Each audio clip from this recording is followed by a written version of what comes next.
Shri Rishi పిఎంయూపీ school Obulavaripalle నందు ముందస్తు శ్రీరామనవమి వేడుకలను ఘనంగా నిర్వహించడం జరిగింది. కరస్పాండెంట్ యువరాజ మాట్లాడుతూ అందరికీ ముందుగా శ్రీరామనవమి పండుగ శుభాకాంక్షలు తెలియజేయడం జరిగింది. అలాగే పండుగ గురించి విద్యార్థులకు తెలియజేస్తూ రామనవమి అనేది హిందూ మతంలో అత్యంత ప్రాచుర్యం పొందిన దేవతల్లో ఒకరైన రాముని జన్మదినాన్ని జరుపుకునే పండుగ.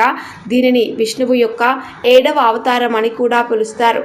అతని నీతి, సత్ప్రవర్తన మరియు సద్గుణం ద్వారా ఆదర్శవంతమైన రాజుగా ప్రజల మనసులో నిలిచాడని ఈ పండుగ హిందూ క్యాలెండర్ మొదటి నెల అయిన చైత్ర, మార్చ్, ఏప్రిల్ యొక్క చంద్రచక్రంలో ప్రకాశవంతమైన సగం శుక్లపక్షం 9వ రోజున వస్తుంది.